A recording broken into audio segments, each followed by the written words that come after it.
مادری بود که 4 دختر داشت. به هر کدومشون $2000 داد که با یه خوراکی ساده و محبوب یعنی کاپکیک یک کسب و کار راه بندازن. سارا، بزرگترین دختر، راه سنتی رو انتخاب کرد. خودش همه کارها رو انجام میداد. از درست کردن خمیر گرفته تا هم زدن خامه و پختن کیک ها. ساعت 4 صبح بیدار میشد. یه غرفه کوچیک جلوی ایستگاه مترو میزد و کاپکیک های خونگی رو دونه‌ای $3 میفروخت. توی روزای خوب حدود 150 تا کاپکیک میفروخت و ماهی $1200 سود میکرد. ولی کارش خسته کننده بود. روزای طولانی، صبحای زود و اگه مریض میشد یا یه روز استراحت میکرد، درآمدش همون لحظه قطع میشد.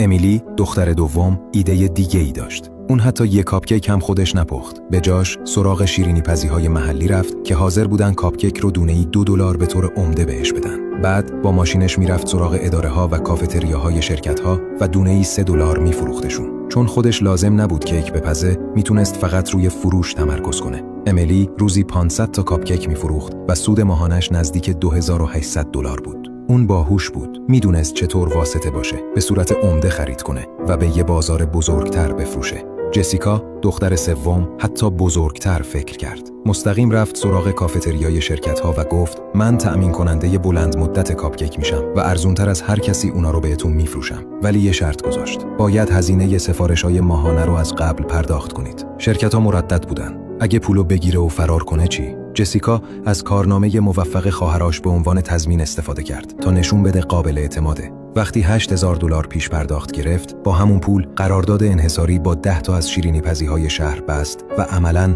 بازار کاپکیک رو دست گرفت. از پول دیگران برای شروع استفاده کرد. سپس گسترش داد و کل بازار رو احاطه کرد. اما مگان، کوچکترین دختر، از همه باهوشتر بود. به کار 3 خواهرش نگاه کرد. نه کاپکیک درست کرد و نه فروخت. در عوض رفت سراغ منبع، آسیاب‌های آرد و تامین کنندگان شکر. به اونا گفت من یه شبکه از شیرینی پزی‌ها با سفارش‌های تضمین شده و ثابت دارم. اون تامین کننده رو به شیرینی پزی‌هایی که خواهرش استفاده می‌کردن وصل کرد و از هر معامله 8% کمیسیون گرفت. به همین سادگی، بدون اینکه حتی یک کاپکیک رو لمس کنه، مگان بیشتر از مجموع درآمد 3 خواهرش پول در می‌آورد. این فقط یه قصه درباره کاپکیک نیست، یه داستان درباره پول درآوردنه. واقعیت اینه که بیشتر ما رو شبیه سارا تربیت کردن. فقط سخت کار کن. ولی این یه چرخه خسته کننده میسازه، مثل تردمیل که اگه وایسی پول هم وای میسه. پول واقعی وقتی ساخته میشه که از زمان و انرژی خودت جدا بشه و یه سیستم پشتش باشه. پس قبل از شروع هر کاری فکر کن که چطور میشه درآمد رو از حضور همیشگی خودت مستقل کرد.